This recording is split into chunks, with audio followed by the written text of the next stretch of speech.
Soyez bénis dans le nom de Jésus-Christ. Je suis le prophète Jean Guillard de la mission divine d'amour. Nous sommes dans la connaissance, la parole pour t'amener à la liberté en Christ. Atteignons ensemble la vraie liberté en Jésus-Christ.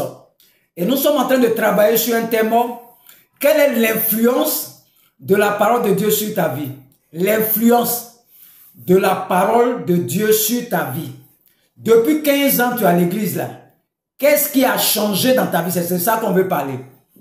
Et nous sommes en train de travailler, nous sommes à la partie 3 maintenant, l'influence de la parole de Dieu sur ta vie. Alléluia. Sur ta vie, c'est acte 3. Acte 3 maintenant. J'ai fait acte 1, acte 2, c'est acte 3. Il y a acte 4. Si j'ai la force toujours ce soir, je vais continuer d'enseigner pour que nous soyons équilibrés. Alléluia. Beaucoup de personnes parlent du dépouillement, le renouvellement, le revêtement. Mais ils parlent de ça, mais ils ne savent pas ce que ça veut dire. Le dépouillement, le renouvellement et puis le revêtement. Très simple par la parole. On va prendre Éphésiens 4, verset 17. Nous rentrons dans les profondeurs, ceux qui se masturbent là, les menteurs, le mensonge. Tu vas voir comment on sort de ça rapidement. D'autres sont jeûnés pour arrêter masturbation, jeûne et prière. Ça c'est le mauvais chemin pour arrêter colère, jeûne et prière. Pour arrêter mensonge, jeûne et prière. Pour arrêter vol, jeûne et prière. Qui vous a dit ça? Comme ils ne lisent pas la parole, je vais t'enseigner ce soir encore. Comment sortir de la masturbation? Comment sortir du vol? Comment sortir du mensonge? Comment sortir de la colère? Très simple, par la parole. Si tu crois à ça, tu es libéré. Ça dépend de toi-même. Éphésiens 4, verset 17 dit quoi? Il dit, voici donc ce que je dis et ce que je déclare dans le Seigneur, c'est que vous ne devez plus marcher comme les païens qui marchent selon la vanité de leurs pensées.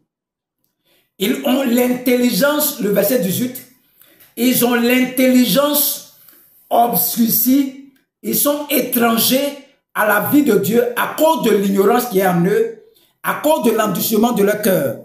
Il y a deux termes ici, l'ignorance et endurcissement de votre cœur. Pourquoi souvent on est vaincu?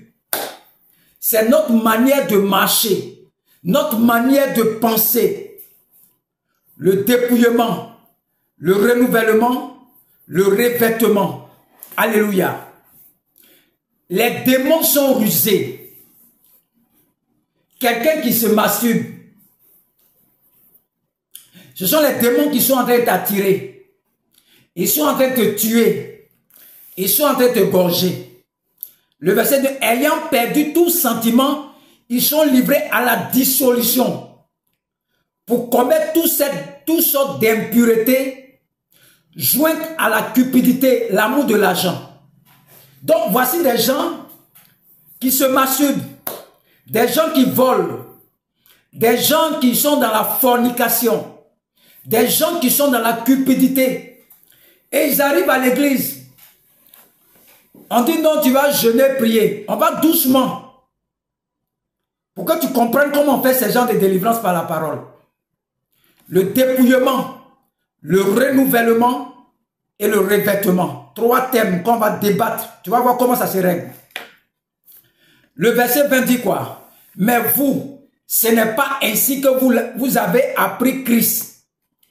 Si du moins vous l'avez entendu et si, conformément à la vérité qui est en Jésus, c'est en lui que vous avez été instruit à vous dépouiller. Ça veut dire quoi? Le vieil homme là, Jésus l'a crucifié à la croix, Galates 2 verset 20. Il dit, j'ai crucifié ton vieil homme. C'est un fait. Ce n'est pas une promesse. On te dit de te dépouiller. Le vieil homme, c'est plus une réalité. Tu vas te dépouiller comment? Le vieil homme là, la vieille nature qui te fait voler là, qui te fait te masturber là, on dit Jésus-Christ a crucifié ça à la croix. Et toi, on te demande de te dépouiller encore. De quoi? C'est un fait. Jésus a déjà fait ça, ce n'est pas une promesse. On va doucement pour que tu comprennes comment on délivre ces personnes. Le mensonge, le vol. Qu'est-ce qu'il nous dit dans sa parole? Éphésiens 4. Le verset 22 dit quoi? Eu égard à votre vie passée, du vieil homme qui se corrompt par les convoitises trompeuses. Le verset 23 dit quoi? À être renouvelé dans l'esprit de votre intelligence. L'esprit de votre intelligence. Ça veut dire quoi? Le verset, si on est dépouillé déjà, regardez le fils prodige. Il quitte son papa. Il s'en gaspille tout l'argent. Il revient après. Qu'est-ce que son papa fait? Enlevez-lui les habits sales et mettez-lui un nouveau vêtement. Tu as vu le fils prodige, ils ont fait jeûne et prière pour lui. Tu as vu, ils ont jeûné pour enlever son habit là. Son papa lui dit, enlevez ses vêtements sales. Mettez-le de nouveaux vêtements. C'est tout. Enlevez-lui de vêtements sales. Mettez de nouveaux vêtements. Tu as vu le fils prodigue, son papa lui a dit, allez, mets-toi à genoux, on te délivrer. Il sait qu'il a mal agi. Il revient, son papa lui dit, enlevez-lui son mauvais vêtement. Mettez-lui de nouveaux vêtements. Le verset 24 dit quoi? Et à revêtir l'homme nouveau, créé selon Dieu, dans une justice et une sainteté que produit la vérité. Écoutez, on dit quoi?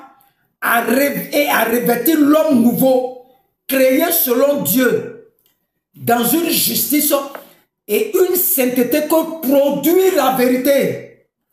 Le jeune ne peut pas créer un homme nouveau. Le jeune ne peut pas changer ton caractère de quelqu'un. Dieu vous a tué à la croix. Il dit, j'ai été crucifié avec vous. Il t'a tué à la croix. Il vous a ressuscité. Il vous a donné un nouveau caractère. L'homme nouveau a été créé par qui? L'homme nouveau a été créé par Jésus-Christ à la croix et à la résurrection. Ce n'est pas ton jeûne de prière qui va changer ton caractère. Qu'est-ce qui a changé l'homme nouveau là? C'est la vérité. C'est la vérité qui transforme. Quelqu'un se masturbe. Tu ne lui parles pas du vieil homme qui a été crucifié à la croix. On te dit ici, eu égard, le verset 22, eu égard à votre vie passée, du vieil homme qui se corrompt par les convoitises trompeuses, à être renouvelé dans l'esprit de votre intelligence et à revêtir l'homme nouveau, créant selon Dieu dans une justice et une sainteté que produit la vérité. Quelqu'un se marie, il faut le dire la vérité, c'est que Jésus a fait pour lui. S'il a reçu, il a écouté, qu'il a gardé dans son cœur, ça va le faire sortir de la masturbation, simplement. Jésus il nous crucifie à la croix, le vieil homme. Le vieil homme n'est pas descendu. Il est resté à la croix là-bas. Et quelqu'un arrive, jeûne et prière, masturbation, le vieil homme, la vieille nature, que Jésus-Christ a déjà crucifié. Ce n'est pas une promesse, c'est déjà fait, tout est accompli. Quelqu'un qui se masturbe arrive, dis-lui que son vieil homme a été crucifié. Enseigne-lui la vérité de la parole. Enseigne-lui. Vous pouvez lire 2 Corinthiens 5. 2 Corinthiens 5. 2 Corinthiens 5. Verset 21. Il dit, celui qui n'a point connu le péché, il a fait devenir péché pour nous, afin que nous devenions en lui justice de Dieu. La masturbation là, le vieil homme, la vieille nature là, a été crucifiée à la croix. Pour nous. Pour que nous devenions justice en Dieu. Tant qu'on dit c'est la vérité qui transforme la personne. C'est que tu enseignes, si tu acceptes, tu sors de la masturbation. La nouvelle naissance est un acte divin. Il faut accepter.